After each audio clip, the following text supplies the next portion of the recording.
Watch out, gangs of New York. Here come the gangs of Khalistan.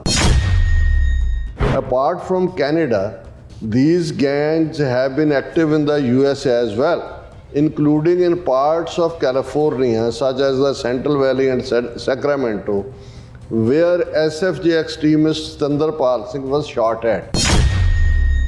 Nearly all terrorist movements around the world have depended on and worked closely with organized crime networks to fund their activities and further their goals.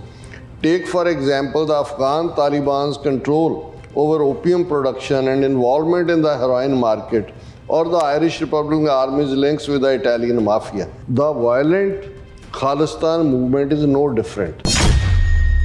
ਕਹਿ ਰਹੇ ਨੇ ਵੀ ਇਹ 1980 ਤੋਂ ਜਦੋਂ ਲਹਿਰ ਚੱਲੀ ਸੀ ਖਾਲਿਸਤਾਨੀਆਂ ਦਾ, drug ਮਾਫੀਏ ਦਾ, extortion ਕਰਨ ਵਾਲਿਆਂ ਦਾ, ਇਹਨਾਂ ਦੀ ਜਿਹੜੀ ਹੈ ਉਹ ਸਾਂਢ ਗਾਂਢ ਰਹੀ ਹੈ।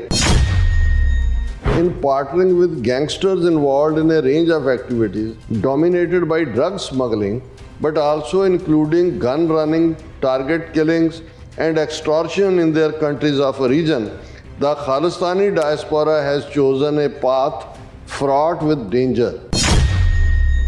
2006 ਤੋਂ ਜਿਹੜੇ ਕੈਨੇਡਾ 'ਚ ਕ੍ਰਾਈਮ ਹੈ ਉਹਨੂੰ ਵੀ ਖਾਲਿਸਤਾਨੀਆਂ ਨਾਲ ਜੋੜ ਕੇ ਜੀ ਇਹ ਜਿਹੜੇ ਨੇ 21% ਮਰੇ ਨੇ, ਜਦੋਂ ਕਿ ਸਿੱਖਾਂ ਦੀ ਪਾਪੂਲੇਸ਼ਨ ਤਾਂ ਸਿਰਫ 2%, ਕਿ ਵੀ ਸਾਰੇ ਸਿੱਖ ਜਿਵੇਂ ਉੱਥੇ ਗੈਂਗਸਟਰ ਬਣੇ ਹੋਏ ਨੇ।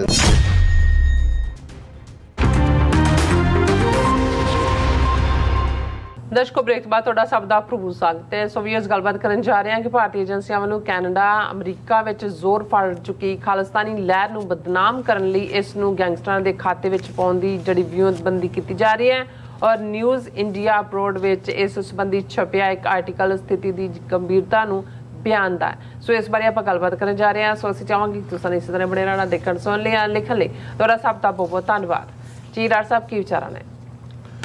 ਦੇਖੋ, ਆਪਣੀ ਇੰਡੀਆਨਾ ਫੇਰੀ ਦੇ ਦੌਰਾਨ ਇੱਕ ਗੱਲ ਜਿਹੜੀ ਕਲੋਜ਼ਲੀ ਸਾਨੂੰ ਅੰਦਰੂਨੀ ਹਲਕਿਆਂ ਤੋਂ ਵੀ ਪਤਾ ਲੱਗੀ ਕਿ ਇੰਡੀਆਨਾ ਵੀ ਜਿਹੜੇ ਪ੍ਰੋਮੀਨੈਂਟ ਗੈਂਗਸਟਰ ਇੰਡੀਅਨ ਏਜੰਸੀਆਂ ਨੇ ਉੱਥੋਂ ਕੱਢੇ ਨੇ, ਔਰ ਉਹਨਾਂ ਦੀ ਪੇਰੋਲ 'ਤੇ ਨੇ $10,000 ਮਹੀਨੇ ਦਾ। ਉਹਨਾਂ 'ਚੋਂ ਇੱਕ ਦੋ ਪ੍ਰੋਮੀਨੈਂਟ ਨੂੰ, ਜਿਨ੍ਹਾਂ ਦੇ ਨਾਮ ਮੈਂ ਨਹੀਂ ਲਵਾਂਗਾ, ਪਰ ਕਿਉਂਕਿ ਉਹਨਾਂ ਦੀ ID ਕੁਛ ਵੀ ਹੋ ਸਕਦੀ ਹੈ, ਉਹਨਾਂ ਨੂੰ ਮਿਲਦੇ ਨੇ। ਇੱਕ ਹੱਬ ਕੈਲੀਫੋਰਨੀਆ ਤਾਂ ਸੀ, ਕੈਲੀਫੋਰਨੀਆ ਵਿਜ਼ਿਟ ਵੇਲੇ ਖਾਸ ਤੌਰ 'ਤੇ ਪਿਛਲੇ ਦਿਨਾਂ 'ਚ ਜਿਹੜਾ ਵਾਕਿਆ ਵੀ ਉੱਥੇ ਹੋਇਆ, ਔਰ ਈਵਨ ਜਦੋਂ ਸਟਾਕਟਨ ਨਗਰ ਕੀਰਤਨ ਨਿਕਲਣਾ ਸੀ ਉਸ ਤੋਂ ਠੀਕ 3-4 ਦਿਨ ਪਹਿਲਾਂ, ਕਿਉਂਕਿ ਉਸ ਤੋਂ ਪਹਿਲਾਂ ਸੈਕਰਾਮੈਂਟੋ ਨਗਰ ਕੀਰਤਨ ਦੇ ਵੇਲੇ ਗੋਲੀ ਚੱਲੀ ਸੀ, ਇੱਕ ਡੈਥ ਹੋਈ, ਜ਼ਖਮੀ, ਔਰ ਸਟਾਕਟਨ 'ਚ ਇਸ ਗੱਲ ਦਾ ਡਰ ਸੀ ਕਿ ਵੀ ਇਹ ਕੋਈ ਨਾ ਕੋਈ ਉਹਨੂੰ ਡਿਸਰਪਟ ਕਰਾਉਣਗੇ ਗੈਂਗਸ, ਕਿਉਂਕਿ ਸਟਾਕਟਨ ਹੈੱਡਕੁਆਟਰ ਹੈ ਖਾਲਿਸਤਾਨੀ ਐਕਟੀਵਿਸਟ ਦਾ ਔਰ ਐਕਟੀਵਿਟੀਜ਼ ਦਾ। ਲੇਕਿਨ ਐਨ ਨਗਰ ਕੀਰਤਨ ਤੋਂ ਕੁਛ ਦਿਨ ਪਹਿਲਾਂ FBI ਨੇ ਘੱਟੋ ਘੱਟ 17-18 ਗੈਂਗਸਟਰ ਜਿਹੜੇ ਨੇ ਉਹ ਸਟਾਕਟਨ ਤੋਂ ਲੈ ਕੇ ਤੇ ਯੂਬਾ ਸਿਟੀ, ਸੈਕਰਾਮੈਂਟੋ ਤੱਕ ਸਾਰੇ ਚੁੱਕ ਲਏ ਸੀ, ਔਰ ਉਹਨਾਂ ਤੋਂ ਹਥਿਆਰ ਵੀ ਬਰਾਮਦ ਕੀਤੇ ਸੀ। ਉਹ ਪੀਸਫੁਲੀ ਗੁਜ਼ਰ ਗਿਆ। ਇਹ ਫਿਰ ਜਿਹੜੀ ਘਟਨਾ ਹੁਣ ਪਿਛਲੇ ਦਿਨਾਂ 'ਚ ਹੋਈ ਹੈ ਅਗਸਤ ਦੇ ਵਿੱਚ ਗੋਲੀ ਦੀ ਹਾਈਵੇ 'ਤੇ, ਇਹ ਸਾਹਮਣੇ ਆਇਆ ਕਿ ਭਾਈ ਇਹਦੇ 'ਚ ਕਿਵੇਂ ਇਹ ਸਾਰੇ ਦੁਬਾਰਾ ਇਹਨਾਂ ਨੇ ਐਕਟੀਵੇਟ ਕੀਤੇ ਨੇ। ਦੂਸਰਾ ਹੈੱਡਕੁਆਟਰ ਜਿਹੜਾ ਕੈਲੀਫੋਰਨੀਆ ਤੋਂ ਬਾਅਦ ਅਮਰੀਕਾ 'ਚ ਗੈਂਗਸਟਰਸ ਦਾ ਇੰਡੀਅਨ ਸਟੇਟ ਸਪਾਂਸਰਡ ਹੈ, ਉਹ ਇੰਡੀਆਨਾ ਸਟੇਟ ਹੈ, ਔਰ ਉੱਥੇ ਵੱਡੀ ਗਿਣਤੀ ਦੇ ਵਿੱਚ ਇਹ ਗੈਂਗਸਟਰ ਡਰੱਗ ਡੀਲਿੰਗ, ਔਰ ਕਿਉਂਕਿ ਗ੍ਰੀਨਵੁੱਡ 'ਚ ਬਹੁਤ ਵੱਡੀ ਗਿਣਤੀ 'ਚ ਆਪਣੇ ਨੇ, ਤੁਸੀਂ ਘਰਾਂ ਦੇ ਜਾਓ ਲੇਨ, ਇੱਧਰ ਵੀ ਆਪਣਾ ਘਰ ਹੈ, ਉੱਧਰ ਵੀ ਹੈ, ਔਰ ਇਹ ਡਰੱਗਸ ਔਰ ਈਵਨ ਆਪਣੇ ਯੰਗਸਟਰਸ ਤੱਕ ਡਰੱਗ ਪਹੁੰਚਾਉਣ ਦਾ ਕੰਮ। ਔਰ ਹਾਲਾਂਕਿ ਇਸ ਤੋਂ ਏਜੰਸੀਆਂ ਅਵੇਅਰ ਨੇ, ਉਹਨਾਂ ਨੇ ਆਪਣੇ FBI ਔਰ ਦੂਸਰਿਆਂ ਨੇ ਆਪਣੇ ਡਿਟੈਕਟਿਵ ਵੀ ਛੱਡੇ ਹੋਏ ਨੇ, ਪਰ ਇਹ ਕਾਫੀ ਮਾਰੂ ਗੈਂਗਸਟਰ ਲਾਈਨ ਇੰਡੀਆਨਾ ਦੇ ਵਿੱਚ ਵੀ। ਉਹਨਾਂ 'ਚ ਵੀ ਇੱਕ ਪ੍ਰੋਮੀਨੈਂਟ ਗੈਂਗਸਟਰ ਜਿਹੜਾ ਲਾਰੈਂਸ ਬਿਸ਼ਨੋਈ ਦਾ ਕਰੀਬੀ ਹੈ, ਉਸ ਦੀ ਆਈਡੈਂਟਿਟੀ ਵੀ ਨੋਨ ਹੈ ਔਰ ਸ਼ਾਇਦ ਏਜੰਸੀਆਂ ਨੂੰ ਵੀ ਨੋਨ ਹੈ, ਉਹ ਇੰਡੀਆਨਾ ਦੇ ਵਿੱਚ ਹੈ। ਇਹ ਵੱਡੇ ਲੈਵਲ ਦੇ ਉੱਤੇ ਕੀ ਕਰਨਗੇ ਕੱਲ੍ਹ ਨੂੰ ਪਤਾ ਨਹੀਂ, ਪਰ ਇਹ ਵੀ ਸੰਭਵ ਹੈ ਕਿ FBI ਵੱਡੇ ਪੈਮਾਨੇ ਦੇ ਉੱਤੇ ਕੋਈ ਸਟਿੰਗ ਆਪਰੇਸ਼ਨ ਕਰਕੇ ਫਿਰ ਇੱਕ ਵਾਰ ਇਹ ਸਾਰੇ ਦੀ ਸਫਾਈ ਕਰੇ, ਕਿਉਂਕਿ ਜਦੋਂ ਵੀ ਤੁਸੀਂ ਕੋਈ ਐਕਟੀਵਿਟੀ ਕਰਦੇ ਹੋ, ਜੇ ਤੁਹਾਡੇ ਕੋਲ ਇਨਫ ਐਵੀਡੈਂਸ ਨਹੀਂ ਹੈ ਕੋਰਟ ਆਫ ਲਾਅ 'ਚ ਉਹਨੂੰ ਪ੍ਰੂਵ ਕਰਨ ਦਾ, ਤਾਂ ਇੱਥੇ ਹੱਥ ਪਾਉਂਦੇ ਨੇ। ਹੁਣ ਇਹ ਕਿਵੇਂ ਖਾਲਿਸਤਾਨੀ ਮੂਵਮੈਂਟ ਨੂੰ ਗੈਂਗਸਟਰਸ ਦੇ ਖਾਤੇ 'ਚ ਜਨਰਲੀ ਤਾਂ ਅਸੀਂ ਕਹਿੰਦੇ ਹੀ ਰਹੇ ਹਾਂ ਕਿ ਭਾਈ ਇਹ ਜਾਣ ਕੇ ਇਹਨਾਂ ਨੇ ਈਵਨ ਹਰਦੀਪ ਸਿੰਘ ਨਿੱਜਰ ਦੇ ਮਰਡਰ ਵੇਲੇ ਵੀ ਇਹਨੂੰ ਗੈਂਗਸਟਰ ਫਾਈਟ ਕਿਹਾ ਸੀ। ਪਰ ਹੁਣ ਉਹ ਵਿਉਂਤਬੰਦੀ ਨੂੰ ਆਪਣੇ ਮੀਡੀਆ ਰਾਹੀਂ ਉਹ ਕਿਵੇਂ ਇਸ ਪਲਾਟ ਨੂੰ ਰਚ ਰਹੇ ਨੇ ਔਰ ਉਸ ਨੂੰ ਜਸਟੀਫਾਈ ਕਰ ਰਹੇ ਨੇ। ਸਾਨੂੰ ਹਾਰਵਰਡ ਯੂਨੀਵਰਸਿਟੀ ਦੇ ਇੱਕ ਪ੍ਰੋਫੈਸਰ ਉਹਨਾਂ ਨੇ ਇਹ ਆਰਟੀਕਲ ਭੇਜਿਆ, ਕਿਉਂਕਿ ਹੁਣ ਇੰਨਾ ਔਰ ਇਹ ਜਿਹੜਾ ਛਪਿਆ ਨਿਊਜ਼ ਇੰਡੀਆ ਅਬਰੋਡ ਦੇ ਵਿੱਚ। ਹੁਣ ਇਹ ਐਕਸਕਲੂਸਿਵਲੀ ਜਿਹੜੀ ਗੱਲ ਮੈਂ ਆਬਜ਼ਰਵ ਕੀਤੀ ਸੀ ਕੈਲੀਫੋਰਨੀਆ ਵੀ, ਹੁਣ ਇੰਡੀਆਨਾ ਵੀ ਕੀਤੀ, ਉਹ ਐਗਜ਼ੈਕਟਲੀ ਇਹਦੀ ਤਰਜਮਾਨੀ ਕਰਦਾ ਕਿ ਵੀ ਇਹਨਾਂ ਨੇ ਆਪਣੀ ਵਸਾਤ ਵਿਛਾ ਦਿੱਤੀ, ਜਿਵੇਂ ਚੈਸ ਦੀ ਗੇਮ ਦੇ ਵਿੱਚ ਵਸਾਤ ਵਿਛਾਈ ਜਾਂਦੀ ਹੈ। ਔਰ ਉਹਦਾ ਹੈਡਿੰਗ ਹੀ ਉਹਨਾਂ ਨੇ ਇਹ ਦਿੱਤਾ ਹੈ, ਇਹ ਨਿਊਜ਼ ਇੰਡੀਆ ਅਬਰੋਡ ਦਾ ਆਰਟੀਕਲ ਹੈ ਔਰ ਇਹ 4 ਸਤੰਬਰ ਨੂੰ ਪਬਲਿਸ਼ ਹੋਇਆ। ਇਸ ਨੂੰ ਲਿਖਣ ਵਾਲਾ ਸਮੀਰ ਕਾਲਰਾ ਨਾਂ ਦਾ ਹੈ, ਜ਼ਾਹਰ ਹੈ ਪੰਜਾਬੀ ਹਿੰਦੂ ਤੋਂ ਲਿਖਵਾਇਆ। ਹੈਡਲਾਈਨ ਹੈ, watch out gangs of New York, here come the gangs of Khalistan. ਕਿ ਉਹ ਨਿਊਯਾਰਕ ਦੇ ਗੈਂਗਸਟਰੋ ਖਬਰਦਾਰ, watch out gangs of New York ਦੀਆਂ ਗੈਂਗਾਂ ਵਾਲਿਓ ਖਬਰਦਾਰ, here come the gangs of Khalistan. ਇਹ ਖਾਲਿਸਤਾਨ ਦੀਆਂ ਗੈਂਗਸ ਆ ਰਹੀਆਂ। Apart from Canada, these gangs have been active in the US as well, including in parts of California such as the Central Valley and Sacramento, where SFJ extremist Tandarpal Singh was shot at। ਉਹਨੂੰ ਜਿਹੜਾ 11 ਅਗਸਤ ਦਾ shot ਕੀਤਾ ਹੈ ਜਿਹਦੇ ਚੋਂ ਬਚਾਅ ਹੋ ਗਿਆ, ਉਹਨੂੰ ਉਹ ਕਹਿ ਰਹੇ ਨੇ ਜੀ ਇਹਨਾਂ ਹੀ। ਔਰ ਉਹ ਨਿਊਯਾਰਕ 'ਚ, ਇਹਦਾ ਮਤਲਬ ਇਹ ਹੈ ਵੀ ਤੀਸਰੀ ਹੱਬ ਜਿਹੜੀ ਹੈ ਹੁਣ ਕੈਲੀਫੋਰਨੀਆ ਔਰ ਇੰਡੀਆਨਾ ਤੋਂ ਬਾਅਦ ਉਹ ਨਿਊਯਾਰਕ ਨੂੰ ਬਣਾਉਣ ਜਾ ਰਹੇ ਨੇ। ਔਰ ਇਸ ਦੀ ਉਹਨੇ nearly all terrorist movements around the world have depended on and worked closely with organized crime networks to fund their activities and further their goals. Take for example the Afghan Taliban's control over opium production and involvement in the heroin market, or the Irish Republican Army's links with the Italian mafia. ਇਹ ਹੁਣ ਖਾਲਿਸਤਾਨੀ movement ਨੂੰ mafia ਜਾਂ gangs ਨਾਲ ਇਸ ਲਈ ਉਹ ਕਹਿ ਰਹੇ ਜੀ ਦੇਖੋ ਤਾਲਿਬਾਨ ਜਿਹੜੇ ਨੇ ਉਹਨਾਂ ਨੇ ਵੀ ਓਪੀਐਮ ਉਗਾਈ, ਔਰ ਇਸੇ ਤਰ੍ਹਾਂ ਜੇ ਆਇਰਿਸ਼ ਸਟਰਗਲ ਸੀ ਤਾਂ ਉਹਨਾਂ ਦਾ ਇਟਾਲੀਅਨ ਮਾਫੀਆ ਨਾਲ ਤਾਲੁਕ ਸੀ। The violent Khalistan movement is no different. ਹੁਣ ਉਹ ਕੋਟ ਕਿਹਨੂੰ ਕਰਵਾ ਰਹੇ ਨੇ? ਅਜੇ ਸਾਹਨੀ। ਅਜੇ ਸਾਹਨੀ KP ਗਿੱਲ ਦਾ ਜਵਾਈ ਦਿੱਲੀ ਬੈਠਾ, ਉਹਨੂੰ ਕੋਟ ਕਰਦੇ ਆ।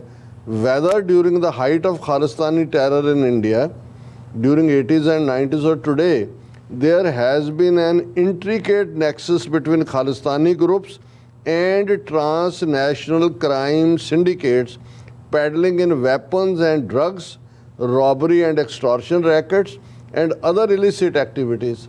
ਹੁਣ ਆਪ ਫੜੇ ਗਏ ਨੇ ਰੈੱਡ ਹੈਂਡਡ ਟ੍ਰਾਂਸਨੈਸ਼ਨਲ ਡਿਪਰੈਸ਼ਨ ਦੇ ਵਿੱਚੋਂ ਕਹਿ ਰਹੇ ਨੇ ਵੀ ਇਹ 1980 ਤੋਂ ਜਦੋਂ ਲਹਿਰ ਚੱਲੀ ਸੀ ਖਾਲਿਸਤਾਨੀਆਂ ਦਾ, ਡਰੱਗ ਮਾਫੀਏ ਦਾ, ਐਕਸਟੋਰਸ਼ਨ ਕਰਨ ਵਾਲਿਆਂ ਦਾ, ਇਹਨਾਂ ਦੀ ਜਿਹੜੀ ਹੈ ਉਹ ਸਾਂਢ-ਗਾਂਢ ਰਹੀ ਹੈ। ਔਰ moreover street gangs provide readily available armies of thugs to use as enforcers and hitmen. ਕਿ ਜੀ ਸਟਰੀਟ ਗੈਂਗਸ ਨੇ ਉਹਨਾਂ ਨੂੰ ਐਜ਼ ਏ ਹਿਟਮੈਨ ਯੂਜ਼ ਕਰਦੇ ਨੇ।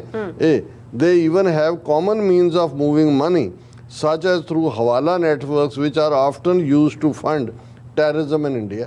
ਕਿ ਇੱਥੇ ਇਹ ਠੱਗਸ ਨੇ ਗੈਂਗਸ ਰਾਹੀਂ ਔਰ ਉਹ ਹਵਾਲਾ ਮਨੀ ਇੰਡੀਆ 'ਚ ਭੇਜਦੇ ਨੇ ਤਾਂ ਕਿ ਉੱਥੇ ਦਹਿਸ਼ਤਗਰਦੀ ਨੂੰ ਜਾਰੀ ਰੱਖਿਆ ਜਾਏ।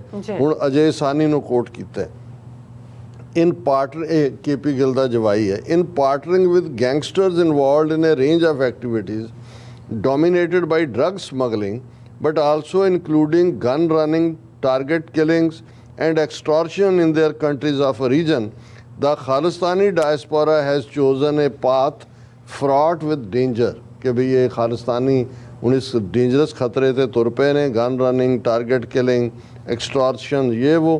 In Canada in particular, the Punjabi gangster culture is rampant।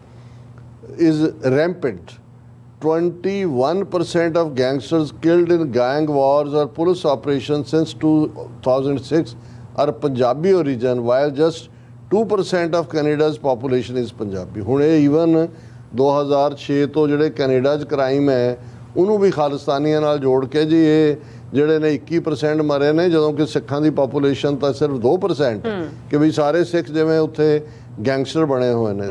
ਫਿਰ ਉਹਨੇ ਕਿਹਾ that is why no surprise to see that another pro Khalistan extremist was shot on at August 11 this time while traveling in a vehicle on a stretch of California highway in Sacramento. Satinder Pal Singh Raja was allegedly targeted for his Khalistani activities on behalf of Sikhs for Justice, a transnational radical group banned in India for its reported support of terrorism and violence.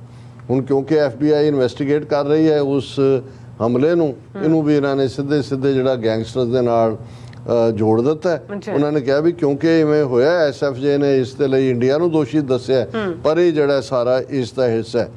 ਪਰ ਉਹਨੇ ਕਿਹਾ but these claims are nothing new and ignore long standing connections between Khalistani groups and organized crime, ਕਿ ਖਾਲਿਸਤਾਨੀ ਗਰੁੱਪਾਂ ਦੇ organised crime ਨਾਲ ਪੁਰਾਣੇ ਸਬੰਧ ਨੇ। ਫਿਰ ਉਹਨੇ 80ਵਿਆਂ ਦੀ ਗੱਲ ਕੀਤੀ ਕਿ ਭਾਈ ਉਦੋਂ ਵੀ ਇਹ ਸੀ, ਔਰ ਉਹਨੇ ਫਿਰ ਇੱਕ ਕਿਸੇ ਪ੍ਰਵੀਨ ਸਵਾਮੀ ਨਾਂ ਦੇ ਜਰਨਲਿਸਟ ਨੂੰ ਕੋਟ ਕੀਤਾ, the links between pro Khalistan leaders and criminals were no secret in the Punjabi community, ਕਿ ਜੀ ਉਹ ਪੰਜਾਬੀ ਕਮਿਊਨਿਟੀ ਨੂੰ ਪਤਾ ਹੈ ਵੀ ਇਹ ਖਾਲਿਸਤਾਨੀ ਜਿਹੜੇ ਨੇ ਗੈਂਗਸਟਰਾਂ ਨਾਲ ਔਰ ਕ੍ਰਿਮੀਨਲਸ ਦੇ ਨਾਲ ਰਲੇ ਹੋਏ ਨੇ। Well non Canadian gangster Raminder Ron Dosanjh and his brother Jamsher Jimmy Dosanjh, for instance, were simultaneously leaders of ISYF Vancouver 'ਚ। ਇਹ ਉਹੀ ਜਿਹੜੀ ਹੈ ਮਿਸ ਇਨਫੋਰਮੇਸ਼ਨ, ਕਿਉਂਕਿ ਮੈਂ ਤਾਂ ਇਸ ਫੈਮਿਲੀ ਨੂੰ ਬਹੁਤ ਚੰਗੀ ਤਰ੍ਹਾਂ ਜਾਣਦਾ। ਈਵਨ ਜਿਹੜਾ ਰਮਿੰਦਰ ਔਰ ਉਹਦਾ ਦੂਜਾ ਭਰਾ ਜਿਹੜਾ ਸੀ, ਇਹ ਬੜੇ ਭਲੇ ਔਰ ਦੂਜੇ, ਲੇਕਿਨ ਕਿਉਂਕਿ ਉਹਨਾਂ ਦਾ ਗੈਂਗਸਟਰਸ ਰਾਹੀਂ ਉਹਨਾਂ ਦੋਨਾਂ ਭਰਾਵਾਂ ਨੂੰ ਮਰਵਾਇਆ, ਇੱਕ ਨੂੰ ਜਿਹੜਾ ਪਹਿਲਾਂ ਵੈਨਕੂਵਰ 'ਚ, ਫਿਰ ਦੂਸਰੇ ਨੂੰ, ਤੀਸਰਾ ਜਿਹੜਾ ਸੀ ਉਹ ਪਿਓ ਉਹਨਾਂ ਦਾ ਵਿਚਾਰਾ ਮਾਪਿਓ ਇੰਨੇ ਕੁ ਡਿਵੈਸਟੇਟਡ ਸੀ ਕਿ ਉਹਨਾਂ ਨੇ ਉਹਨੂੰ ਵਲਾਇਤ ਹੀ ਭੇਜ ਦਿੱਤਾ ਸੀ, ਕੈਨੇਡਾ ਹੀ ਛਡਾ ਦਿੱਤਾ ਉਹਨੂੰ। ਉਹ ISYF ਨਾਲ ਜੋੜ ਰਹੇ ਨੇ। ਫਿਰ ਉਹਨਾਂ ਨੇ ਕਿਹਾ ਕਿ similarly deceased Air India bombing mastermind Ripudaman Singh Malak was close to gangsters and drug dealer Raminder Pandher. Pandher even testified on Malak's behalf in Air India trial. ਹੁਣ ਰਿਪੁਦਮਨ ਸਿੰਘ ਮਲਕ ਨੂੰ ਇਹਨਾਂ ਨੇ ਲਿਆਂਦਾ, ਵਰਤਿਆ, ਇੰਡੀਆ 'ਚ ਖਾਲਿਸਤਾਨ ਦੇ ਵਿਰੁੱਧ ਘੁਆਇਆ, ਇੱਥੇ ਉਹਨੂੰ ਮਾਰਤਾ। ਜਿਹੜਾ ਈਵਨ ਕੈਨੇਡੀਅਨ ਸੀਸਸ ਉਹਨੂੰ ਵੀ ਇਨਵੈਸਟੀਗੇਟ ਕਰ ਰਹੀ ਹੈ, ਪਰ ਉਹਨੂੰ ਵੀ ਇਹ ਜੋੜ ਰਹੇ ਨੇ ਜੀ ਕਿ ਉਹਦੇ ਸੰਬੰਧ ਗੈਂਗਸਟਰਾਂ ਨਾਲ ਸੀ। ਉਹ ਹੋਰ ਜੋ ਮਰਜ਼ੀ ਹੋਏ, ਗੈਂਗਸਟਰ ਨਹੀਂ ਸੀ ਜਾਂ ਗੈਂਗਸਟਰਾਂ ਦਾ ਸਾਥੀ ਨਹੀਂ। ਪ੍ਰੋ ਇੰਡੀਆ, ਕਾਮਯਾਬ businessman, Khalsa credit union, Khalsa school. ਪਰ ਹੁਣ ਇਹ ਜਿਹੜਾ ਇਹਨਾਂ ਦਾ ਐਸੈਟ ਸੀ ਉਹਨੂੰ ਵੀ ਇਹ ਖਾਲਿਸਤਾਨ ਜਿਹੜਾ ਉਹ ਗੈਂਗਸਟਰ ਦੇ ਖਾਤੇ 'ਚ ਪਾ ਰਹੇ ਨੇ। ਪਰ ਐਂਡ ਪੈਰਾਗ੍ਰਾਫ ਹੈ ਇਫ, ਫਿਰ ਉਹਨੇ ਕਿਹਾ ਕਿ ਬਈ ਇਹ ਜਿਹੜਾ if anything the relationship between Khalistani and criminals has only deepened in recent years and it's often hard to tell the difference between the two, ਕਿ ਹੁਣ ਕੋਈ ਫਰਕ ਨਹੀਂ ਹੈ, ਕਿਸੇ ਨੂੰ ਗੈਂਗਸਟਰ ਕਹਿ ਦਿਓ ਜਾਂ ਖਾਲਿਸਤਾਨੀ ਕਹਿ ਦਿਓ, ਇੱਕੋ ਹੀ ਮਤਲਬ ਹੈ ਦੋਵਾਂ ਦਾ, ਕਿ ਵੀ ਇਹ ਬਹੁਤ ਇਹਨਾਂ ਦੀ ਕਰੀਬੀ। For instance the International Criminal Police Organization Interpol put out a red corner notice earlier this year for the arrest of Canada-based gangster Satwinder Singh, better known as Goldie Brar, who was reportedly assisting pro-Khalistan outfits such as Babbar Khalsa International in smuggling of weapons, drugs and targeted killing. ਹੁਣ ਗੋਲਡੀ ਬਰਾੜ ਜਿਹੜਾ ਹੈ ਇਹ Lawrence Bishnoi ਦਾ ਖਾਸ ਬੰਦਾ ਹੈ। Lawrence Bishnoi Amit Shah ਦਾ ਬੰਦਾ ਹੈ, ਜੇਲ੍ਹਾਂ 'ਚੋਂ ਇੰਟਰਵਿਊ ਦਿੰਦਾ। ਹੁਣ ਇਸ ਰਾਈਟ ਅਪ 'ਚੋਂ ਇਹ ਕਹਿ ਰਿਹਾ ਕਿ ਜੀ ਇਹ ਗੋਲਡੀ ਬਰਾੜ ਜਿਹੜਾ ਹੈ ਇਹਨੂੰ ਇਹਦੇ ਤੇ ਤਾਂ ਰੈੱਡ ਅਲਰਟ ਨੋਟਿਸ ਜਾਰੀ ਕੀਤਾ, ਕਿਉਂਕਿ ਇਹ ਬਹੁਤ ਐਕਸਟ੍ਰੀਮ ਖਾਲਿਸਤਾਨੀ ਬੱਬਰ ਖਾਲਸਾ ਦੇ ਦੂਜੇ ਦੀ ਕਰ ਰਿਹਾ। ਪਰ ਹੁਣ ਮੈਂ ਨੈਕਸਟ ਸਟੈਪ ਦੇਖ ਰਿਹਾ ਕਿ ਨਿਊਯਾਰਕ 'ਚ ਵੀ ਇਹਨਾਂ ਨੂੰ ਕਿਉਂਕਿ ਇਹਦੇ ਹੈਡਲਾਈਨ, ਹਾਲਾਂ ਮੈਨੂੰ ਸੀ ਵੀ ਇਹਦੇ 'ਚ ਕੋਈ ਨਿਊਯਾਰਕ ਰਿਲੇਟਡ ਹੋਏਗੀ ਖਬਰ, ਪਰ ਹੈਡਲਾਈਨ ਇਹ ਕਹਿ ਰਹੀ ਹੈ watch out gangs of New York, here come the gangs of Khalistan, ਕਿ ਵੀ ਜਿਹੜਾ ਨੈਕਸਟ ਇਹਨਾਂ ਦੀ ਇਨਫਿਲਟ੍ਰੇਸ਼ਨ ਸਾਰੇ ਗੈਂਗਸਟਰ ਬਿਠਾਉਣੇ ਨੇ ਉਹ ਨਿਊਯਾਰਕ 'ਚ ਹੋਏਗਾ। ਇਹ ਇਸ ਦਾ ਲੁਬੇ ਲਬਾਬ ਹੈ ਸਟੋਰੀ। ਜੀ ਰਾਤ ਤੁਹਾਡਾ ਬਹੁਤ ਬਹੁਤ ਸ਼ੁਕਰੀਆ। ਸੋ ਲੈਣ ਬ੍ਰੇਕ ਫਿਅਰਸ, ਤੁਸੀਂ ਕਿਤੇ ਨਹੀਂ ਜਾਣਾ, ਮਿਲਦੇ ਹਾਂ ਆਫਟਰ ਦਿਸ ਸ਼ਾਰਟ ਬ੍ਰੇਕ।